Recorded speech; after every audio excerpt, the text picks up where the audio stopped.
Good evening mga ka-old school e-bike. So ito, papunta kami ngayon ng Lancaster PR4.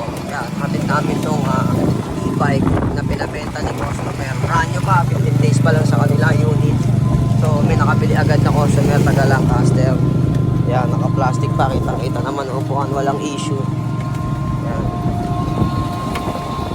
So magtutuloy tayo mamaya pag nasa Lancaster na tayo.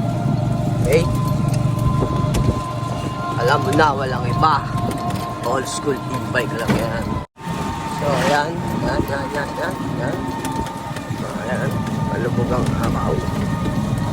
Dito tayo sa patagos ng Gen 3. Shortcut ng Lancaster. Titingnan natin kung papapasukin tayo doon sa unang gate. Pag hindi, iikot talaga tayo sa may hospital ng Gen 3. So, good evening mga old school e-bike yan. Medyo madilim dito, hindi masyadong kita. Pero ayan, ito yung unit natin.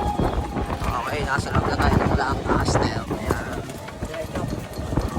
Ayan. Dumiretso ka lang. Wala ka naman liliguan eh.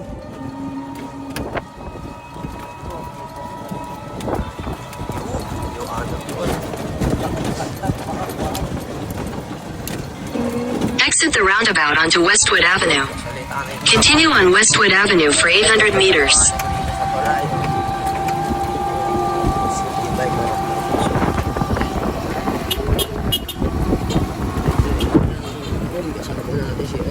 In the hoods, printing shop. Oh, dito tayo sa tulay sa Lancaster. Yan. Kanang tumingin sa camera, baka ma-Jessica so ka pa.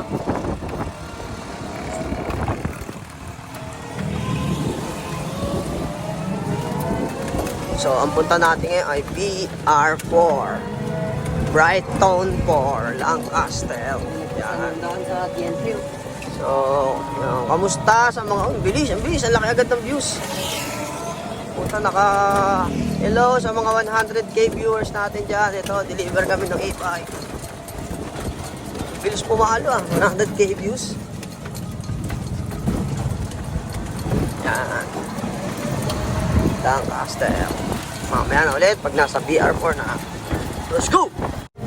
So, good evening. Ito, malapit na kami sa bahay ng customer. Nakapasok na kami sa PR4. Medyo madilim at medyo mahigpit talaga dito. Yan, diretso ka daw. Unang kanan.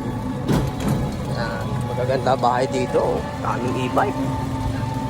Ayan, medyo madilim lang. Hindi nyo makikita kasi madilim na. Okay, kanan.